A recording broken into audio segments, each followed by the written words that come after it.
नमस्कार, आप देख रहे हैं भारत सच की आवाज। गोरखपुर जिले से बड़ी खबर। राष्ट्र प्लस न्यूज में उपस्थित है जनपद गोरखपुर में। आज 6 दिसंबर है। 6 दिसंबर एक स्वर्ण अक्षरों से लिखा जाता है, इसलिए कि बाबा साहब भीमराव अम्बेडकर की परिनिर्वाण दिवस के रूप में 6 दिसंबर को मनाया जाता है। आज पूरे भारत में बाबा साहब भीमराव अम्बेडकर के महापरिनिर्वाण दिवस हर्षोल्लास के साथ मनाया जा रहा है। और गोरखपुर में भी यहाँ बहुजन समाज पार्टी के तत्वाधान में बाबा साहब भीमराव अम्बेडकर की महापरिनिर्वाण दिवस मनाया गया, जिसमें बहुजन समाज पार्टी के तमाम मंडल के नेता पदाधिकारी उपस्थित हुए और बाबा साहब के बारे में जाने बताएं। इसी क्रम में आज हमारे साथ जुड़ चुके हैं पीपीगंज नगर पालिका के चेयरमैन पद के उम्मीदवार दिनेश साहनी जी। हम मिलेंगे, बात करेंगे और जानने का प्रयास करेंगे कि आज के दिवस को लेकर क्या कहना चाहेंगे नेताजी। बहुत बहुत स्वागत नेताजी। धन्यवाद भारत सच की आवाज़ को, और आज मीडिया बंधु के बहुत बहुत धन्यवाद। और हमारे साथ जितने मित्रगण हैं और नौजवान साथी हैं आए, उन सभी को बहुत बहुत धन्यवाद।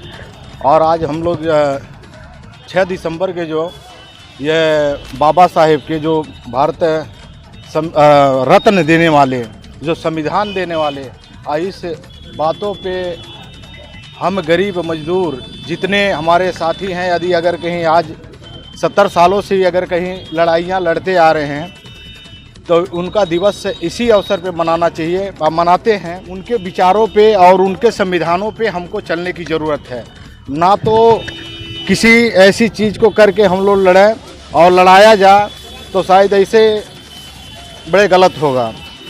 तो हम लोग बड़े श्रद्धा भाव से और बाबा साहेब के जो पुण्यतिथि मनाने के लिए और बड़े श्रद्धा भाव के साथ हम लोग यहाँ पे उपस्थित हैं। और बस मंडल के सभी पदाधिकारी उपस्थित हैं क्या जी? मंडल के सभी नेता उपस्थित हैं। हाँ, मंडल के सभी कार्यकर्तागण उपस्थित है और सभी सक्रिय कार्यकर्ता जो हैं सम्मानित, वो भी यहाँ पे पहुँचे और बड़े जोरदार से और बड़े सम्मान के साथ जो है मनाया गया। ये सर, आने वाले नगर निकाय चुनाव में बहुजन समाज पार्टी कितना छाप छोड़ने वाली है? बहुजन समाज पार्टी जो है सबसे बड़ी चीज़ है कि ये चीज़ जो कहा जाता था औरों ने कहते थे कि ईवीएम से जो चुनाव होता था कि ईवीएम के कहीं न कहीं कुछ गड़बड़ी हो जाती थी, मगर सब ये सिंबल से चुनाव होगा। और दूसरी बात है कि सिंबल से चुनाव होते हुए और बैलेट पेपर से भी होगा। और बैलेट पेपर से यदि अगर कहीं चुनाव होता है और इस चीज़ में हमारा ग्राफ हो जाएगा। हम बहुजन समाज पार्टी के सभी पदाधिकारियों के सभी समर्थकों के मैं यही देना चाहता हूँ, यही बधाई देना चाहता हूँ कि वो जोरदार, ये समझ लीजिए, ये चीज़ को वोटिंग करें और ये चीज़ पे जोरदार हिस्सेदारी करें। और हिस्सेदारी इस वजह से होना चाहिए क्योंकि ईवीएम झूठा है, कि हमारा बैलेट पेपर झूठा है, कि लोकतंत्र झूठा है, कि संविधान झूठा है। इसकी लड़ाई है हमारी। ये जो नगर पंचायत चुनाव है, ये चुनाव में जो है चढ़ बढ़ के जो है कि हिस्सा लें। और सभी साथियों से हम प्रार्थना करते हैं, विनती करते हैं कि सब लोग चढ़ बढ़ के हिस्सा लें और इसमें और बहुत ये समझ लीजिए दूध के दूध और पानी के पानी हो जाने वाला है। सर, जहाँ तक हर एक चुनाव की बात देखी जाए तो नेताजी लोग हमेशा ईवीएम पे सवाल उठाते थे कि ईवीएम में गड़बड़ी है। इस बार तो बैलेट पेपर से होने जा रहा है। कितना प्रदर्शन दिखाने वाली है बहुजन समाज पार्टी? बहुजन समाज पार्टी समझ लीजिए, आपको हम बता दें, जब विधानसभा के चुनाव हुआ था और जितने सरकारी कर्मचारी जो बैलेट पेपर से वो डाले थे अपने अपने वहाँ से, तो कहीं न कहीं बैलेट पेपर चुनाव जीता था और जो है कि वहाँ पे जो है और ईवीएम जो है हारा था।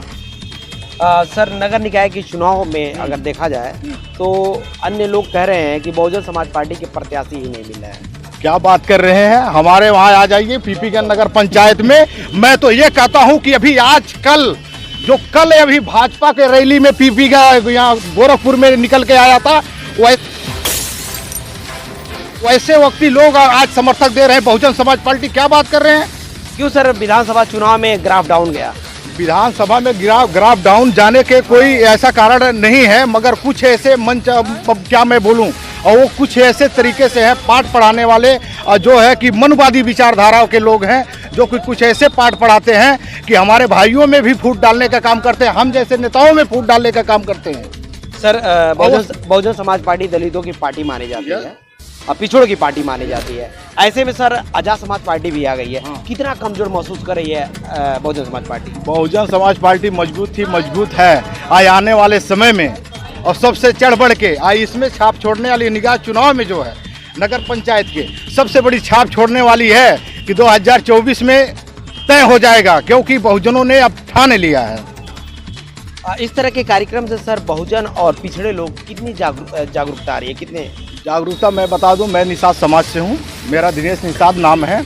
और सबसे प्रथम मैं बता दूं, पीपीगंज नगर पंचायत में मैंने जब बहुजन समाज पार्टी अगर कहीं मैंने ज्वाइन किया और बहुजन समाज पार्टी की अध्यक्षता ली, तो हमने बड़े गर्व के साथ लिया था, क्योंकि सभी पार्टियों को मैंने तुलना किया था तो बहुजन समाज पार्टी हमारी इतनी वो चीज़ था कि हम जैसे निषादों के सम्मान देने वाली कोई और नहीं बहुजन समाज पार्टी है। ये भी लोग विपक्ष पार्टियों का आरोप रहता है कि बहुजन समाज पार्टी के लोग जब चुनाव आता है तो उभर के सामने आ जाते हैं, बड़े बड़े कार्यक्रम करते हैं, रैलियां करते हैं, लेकिन जब भी दलितों और पिछड़ों पे अत्याचार की बात आती है, इन्हें शोषित किया जाता है किसी प्रकार से, तो बहुजन समाज पार्टी नहीं दिखाई देती है। नहीं, ऐसा ये गलत होगा। अगर कहीं ये कहना गलत होगा कि अगर कहीं बहुजन समाज पार्टी अगर कहीं साथ में नहीं आती, मैं बता देना चाहता हूँ कि जहाँ से अगर कहीं ये घटना हुआ है या सरकार रहते हुए जो ये सरकार वर्तमान सरकार है, इसके ऊपर ये समझ लीजिए जो तानाशाही के काम चल रहा है। आज मैं बता दूं, अगर कहीं टोल प्लाजा पे यही 2 दिन पहले यदि अगर कहीं भारतीय जनता पार्टी का कार्यक्रम हुआ था या गोरखपुर में, तो टोल प्लाजा पे कहीं पुलिस नहीं लगाई गई थी। मगर आज मैं बता देना चाहता हूं कि मेरी भी गाड़ी चेक करी गई कि क्योंकि बहुजन समाज पार्टी लोग गोरखपुर क्यों जा रहे हैं और मोटरसाइकिलें क्यों जा रही हैं, ऐसा रोकने के काम किए। तो हमारे यहाँ पे गोलीगंज में एक टोल प्लाजा है, पीपीगंज से निकलते उस टोल प्लाजे पे ऐसे रोकने और छेकने के काम हुआ था। आज क्या संदेश दे रही सर आज का कार्यक्रम? आज का कार्यक्रम यही संदेश दे रही है कि ये समझ ले आने वाले चुनाव में जो है बढ़ चढ़ के हमारे बहुजन के लोग और दलित पिछड़े और दबे कुचले लोग चढ़ बढ़ के सम्मान लेंगे। पीपीगंज में कितना दमखम दिखाने वाले हैं? पीपीगंज में मैं यही बोलना चाहता हूँ कि पीपीगंज में जब मैं आया था, मैं सम्मान के साथ आया था और सम्मान के साथ हूँ और सम्मान के साथ मैं चुनाव लड़ूंगा। और बहुत सारे हमारे भाई जो है नेतागढ़ जो है आज ही चंद दिनों में 1 महीने के अंदर में कम से कम 15 से 16 नेताओं तैयार हुआ था। और मैं 4 साल से लगा हूँ। अब मुझे अगर कहीं प्रभारी बनाया गया था तो विधानसभा प्रभारी बनाया गया था, और फिर उसके बाद में अगर कहीं विधानसभा विधायक अगर कहीं मिल गए अच्छा खासा तो लड़ाया गया। उसके बाद नगर पंचायत तो अगर कहीं चुनाव लड़ने के लिए मैंने इच्छुक हुआ तो मैं वो चीज़ पे दावेदारी ठोका, मगर ये सब लोगों ने मंचों से कहा था। नगर पंचायत पीपीगंज में बहुजन समाज पार्टी क्या छाप छोड़ने वाली है? बहुजन समाज पार्टी देखिए, हमारा तो एक दिल है। सबसे पहले मैं प्रथम बताऊं, वो यदि अगर कहीं हमें पार्टी से टिकट ना दे सकते हैं, मगर मैं चुनाव लड़के और चुनाव जीत करके मैं बहुजन समाज पार्टी के कार्य करता रहूँगा। अब तो बैलेट पेपर से होने जा रहा है, यस। कितनी उत्साहित दिख रहे हैं आप लोग? उत्साहित क्या कि मैं बता दूं, हमारे जब